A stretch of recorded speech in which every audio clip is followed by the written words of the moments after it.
এটা শুধু একটি বৃষ্টির দিন নয়, এটা হাজারো মানুষের ভোগান্তির গল্প।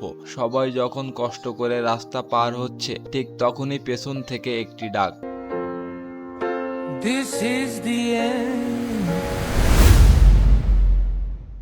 আসসালামু আলাইকুম, আমি শোয়েবুর। আজকে আপনাদের সঙ্গে শেয়ার করব ঢাকার একটি বাস্তব চিত্র। সারা রাতের ভারী বৃষ্টির পর আজ সকালে বাসা থেকে অফিসে বের হয়েছি, কিন্তু বাইরে বের হয়েই বুঝলাম পুরো পরিস্থিতি স্বাভাবিক নেই। অনেক রাস্তায় পানি জমে গেছে, মানুষ চলাচল কঠিন হয়ে পড়েছে, আর যানবাহনও ধীর গতিতে চলছে। দেখুন, রাস্তার অনেক অংশ পানির নিচে চলে গেছে, কোথাও মানুষ জুতা হাতে নিয়ে হেঁটে যাচ্ছে, অনেক গাড়ি ধীরে চলছে, ফলে তৈরি হচ্ছে দীর্ঘ যানজট। আমাকেও অফিসে পৌঁছানোর জন্য অনেকটা পথ পানি মারিয়ে হাঁটতে হচ্ছিল। প্রতিদিনের ছোট যাত্রাটাই আজ অনেক কঠিন হয়ে গেছে। এই দৃশ্য শুধু আমার একার নয়, প্রতিদিন হাজার হাজার মানুষ একই সমস্যার সম্মুখীন হচ্ছে। সামান্য কয়েক ঘন্টায় বৃষ্টিতেই যদি শহরের অবস্থা এই হয়, তাহলে আমাদের নগর ব্যবস্থাপনা নিয়ে নতুন করে ভাবার সময় এসেছে। আমরা সবাই চাই এমন একটি ঢাকা যেখানে বৃষ্টি হলে আনন্দ, দুর্ঘটনা নয়। আপনার এলাকায়ও কি আজ পানি জমেছে?